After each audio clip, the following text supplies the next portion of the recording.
Hello everyone, welcome back to Crafts by the Bow.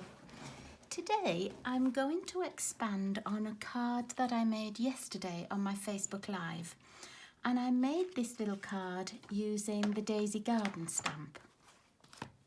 So if you want to see how to make this card, just pop back to the YouTube video for yesterday or my Facebook Live and it shows you exactly how to make it. It was such an easy card to make, and I love navy and white, and I think it came out really nicely. But I want to just step it up a little bit. So I've got my Daisy Garden stamp again, and I need to use the Stamparatus just so that I know I get the whole of the stamp inked up properly. Now, when it's these bigger background stamps, occasionally you can stamp with them and you might have a little bit of the ink missing, but you can't put this back on and try to stamp it again. So I like to use the Stamparatus just for these kind of stamps. If you do have a big acrylic block, you can use that when you're stamping instead. If you don't, you can always use the box that it comes in. I've done this before when I've been camping and when I'm away. I've popped it on there, inked it up, and then used this as the whole stamp block. But because I've got the Stamparatus today, I don't need that. I'm just going to close up the stamp box because I want to open my Stamparatus, and it's always good to use the stamp box as a rest for these hinged plates. It means that they're not squashing down, you've not got them at an uncomfortable angle or anything. So this is going to be the stamp that I need. I've cut basic white. I've just cut an ordinary sheet into 4. So these measure 4 1/4 by 5 1/2. It's a full front of a card, but we are going to cut it down a little bit. And because I want to stamp the whole image, I don't want to have the paper or the card right up near the top, as I know that won't stamp just because of where these hinge plates are. So I tend to leave 1 square along at the top and 1 square along at the right hand side. And I'm just going to pop that tiny little piece of magnet on to start with. And I'm going to place this stamp just on the top of the paper. And I want to make sure that I get these 2 daisies that are at the top still on my card. So I'm just going to move it slightly until I'm just happy with where that's positioned. There we go.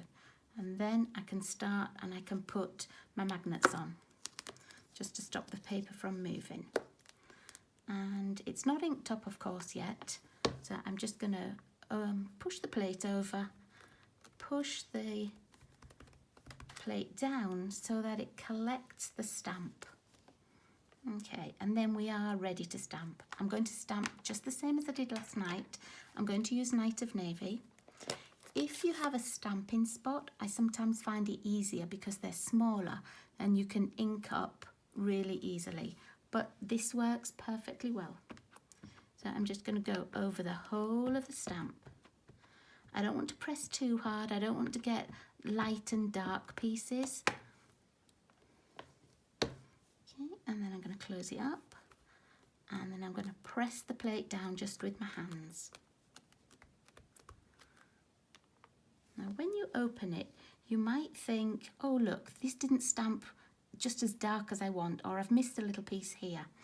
And you can either just close the lid again and press in those areas, or what you can also do is just ink it up again. So I'm just going to go over the whole stamp again.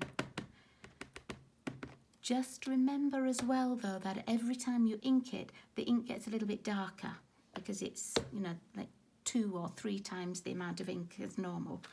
So just be mindful that if you don't want the ink to be too dark, you don't want to go over it too many times. There we go. Okay, now I like that much better. See how all of the little lines are inked now. And I want to make another one while I'm here. So I'm just going to move this piece, put another piece in exactly the same. Leave that 1 square all the way around. And I'm going to pop my magnets back on. I know I don't have a lot of wiggle room on this stamp set for my magnets, but it does just fit. So, and I'm going to ink it up again, close it over, and then push it down. And again, I'm just going to double ink it. Can you see this little line here? It's just not as dark as I want it to be there.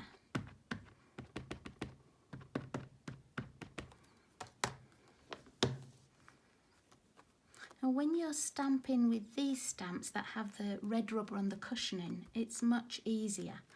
If you're stamping with photopolymer, it's best to have like the little cushion mat underneath. There we go. That's the two that I want. I'm just going to close this up, and I'm not going to clean that at the moment. I'll clean that later. Okay, so last night's card, the only colouring I did were these little centres. So I'm going to do exactly the same. I've got my dark daffodil in my blends, and I'm just going to do the centre, nothing else. And then I know that I've got the exact same card that I started off with last night. I'm not doing it any differently.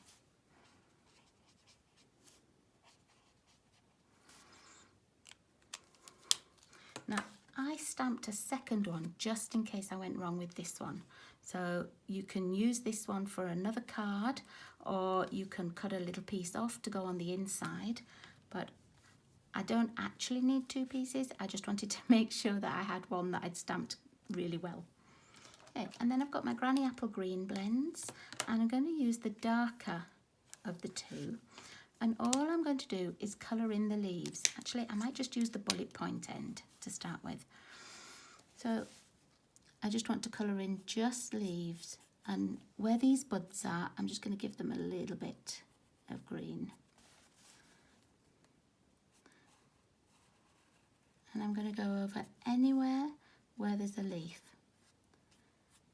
And I know that you don't need to watch me colouring for 10 minutes. So in best Blue Peter tradition, I do have one already prepared.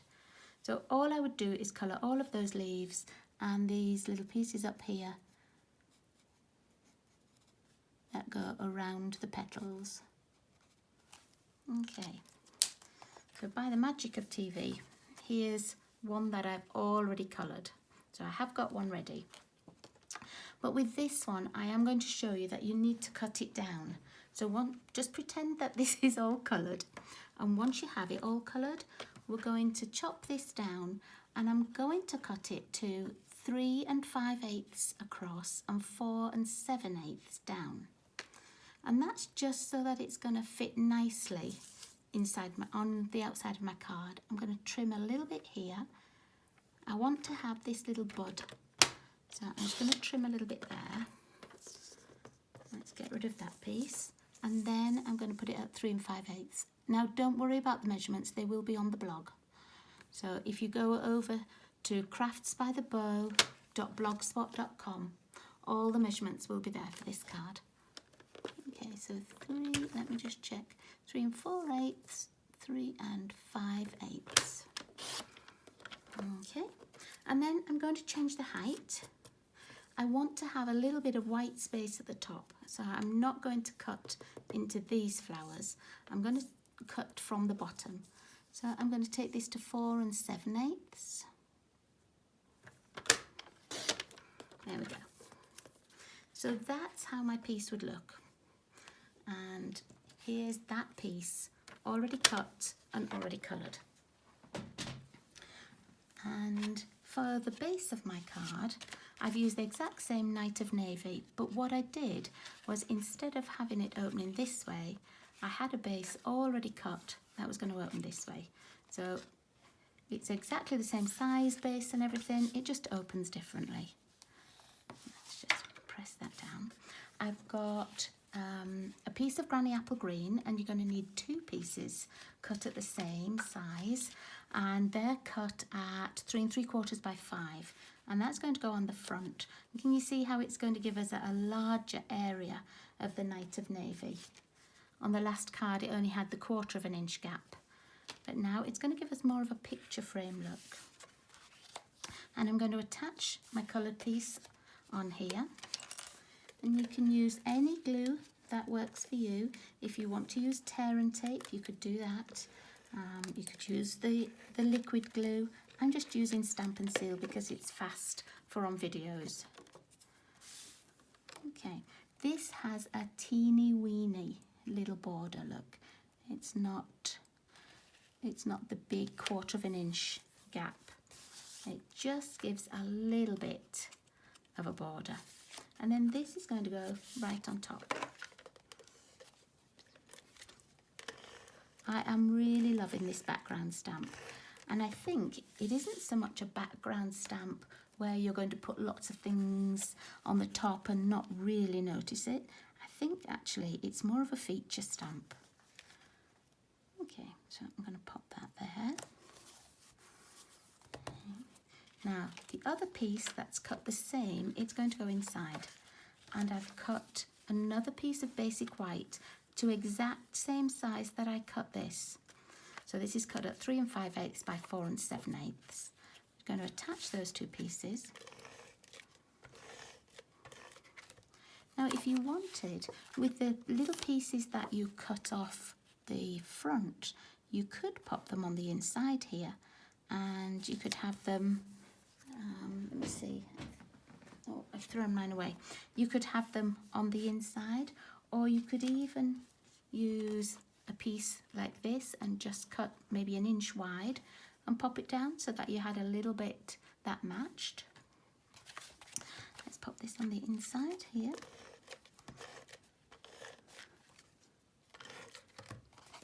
Check that I've got it going the right way.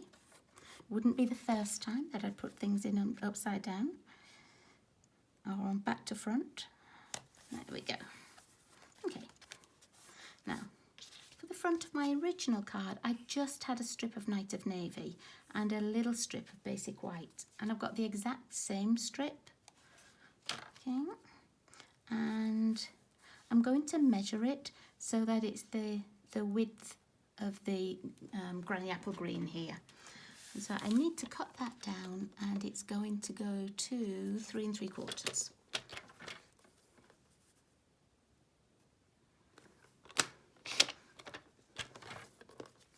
I'll just check. Yeah. What you could also do if you wanted to was you could have another little strip of the granny apple green, and you could have it on there as well. But I'm just going to stay with just the Night of Navy. I've got a little piece of the basic white that I'm going to stamp on, and again I'm using just the same sentiments that I used last night, and these were from The Beauty of Friendship, and I'm using the Thinking of You. And again, I'm going to offset it so it's slightly more to the left. It's not in the centre, it's a bit more to the left. And this piece is actually a bit too long, and I'm just going to trim it once I've stamped. I'm going to stamp with my Night of Navy.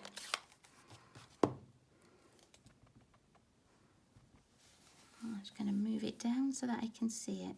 I'm sorry if you just get to see the top of my head.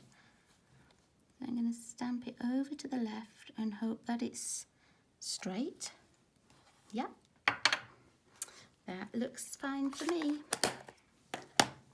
Okay, and I'll just leave it to dry a bit. But while it's drying, I'm going to do my ribbon. Now on this one, I had the white seam binding ribbon. This one is like a little crinkly ribbon. But I wanted to have a colour on here. And when I looked at my ribbons, I didn't actually have a colour that I wanted. So I thought I'm going to make my own. I wanted to have kind of almost like an ombre two-tone effect. So I've got 2 little pieces of scrap paper, and I'm going to just cut a piece of ribbon. I know for a little bow like that, I need about 9 inches. It's a little bit too long at 9 inches, but It just means I don't have to worry too much. And I've got the right size. Just pop my ribbon scissors down. And let's move this piece out of the way. And I'm going to use my blends. So I'm going to use the Granny Apple Green, the dark one. Where did I put it? Here it is. The dark Granny Apple Green and the Night of Navy. And all I want to do, put that under there, is just colour my ribbon. Now you can colour these ribbons in lots of ways. You can put a few drops of like the ink refill in some water and pop the ribbon in. But I find that then when you take it out, you have to wait for it to dry. I think if you use the blends, it dries really, really fast, and so you can use it sort of almost straight away. And I'm going to colour the whole length of it, but I'm only going to colour like the bottom half. Let's see if I can put it this way so it shows you. See, I'm just going to go over. I'm not worrying if it's not brilliantly straight. I just want to go across that bottom half. Like that. Okay. And then I'm going to turn it round. I'm going to get the Night of Navy. Again, I'm going to use the brush end. And the blends go straight through to both sides, so you don't have to worry about colouring on the back or anything. And I'm just going to do the other half. Doesn't matter if it goes over the green a bit. Doesn't even matter if it leaves a little bit of white in the middle. And the ink that's in the blends, it sort of moves out and soaks into the ribbon.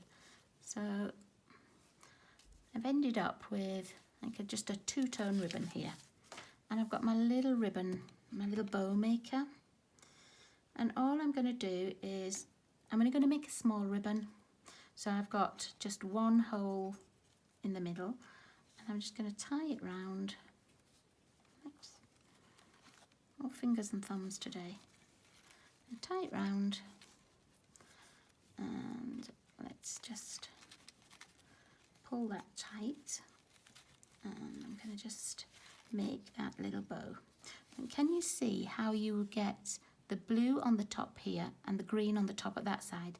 If you don't want that, you can twist one of the ribbons so that they come out the same.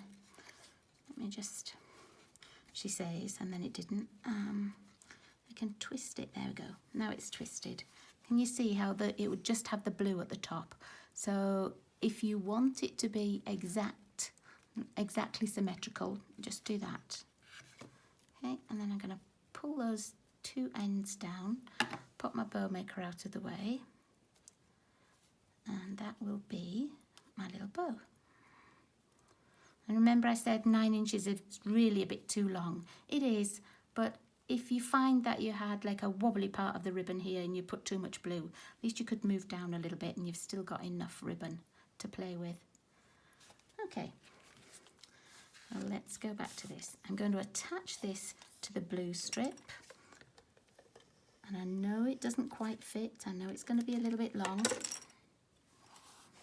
I just want to make sure it goes right through the middle.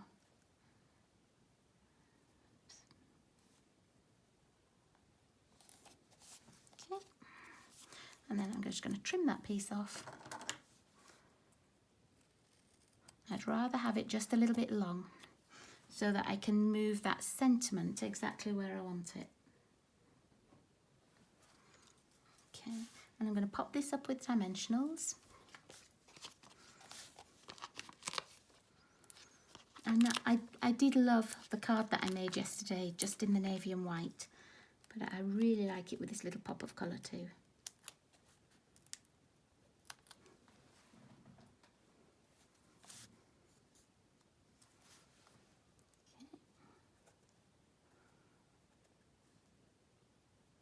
Oh, I don't think that's on very straight.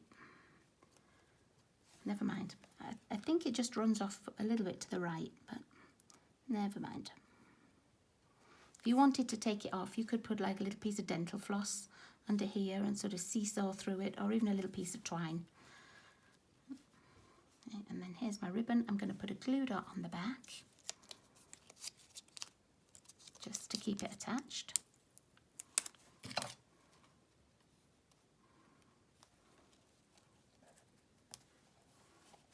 And then I've got it on a little angle. I'm going to puff that bow up a little bit.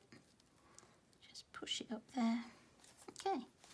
And then, let's see, I'm going to do the tails this way today. Oh, wrong scissors, that's why they're not cutting very well. They wouldn't cut all the way down. Okay.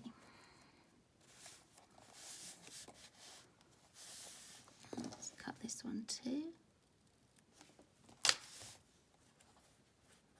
And let's cut that one a little bit more because I don't want the tails both two different sizes. There we go. And then a little piece for in the middle. As I said, you could cut off a little piece of one of these. You could even stamp. When you were stamping, you could just do half of the stamp over here and then use that piece for the inside. That would work too. So there we go. There's my little stepped up version. And the version from last night's Facebook Live. I hope you like those, and I hope you'll give the background stamp a go. I think it's a beautiful one. I've seen lots of examples of other demonstrators. One of my favourites that I've made is I stamped it onto watercolour paper, just in white embossing, and then I coloured the insides with really pale. I used my aqua painter and the ink pads, and I did it really pale in the greens and the yellows. And I'd actually stamped it first in pale grey so that I could see where the edges were. Even when the white was over, you could just see through it. I would show you it, but I've already mailed that card. But it is a lovely stamp set. So I hope you enjoyed those, and thank you so much for joining me. I really do appreciate your support, and I love reading your comments. Thanks everybody. Take care. Bye bye.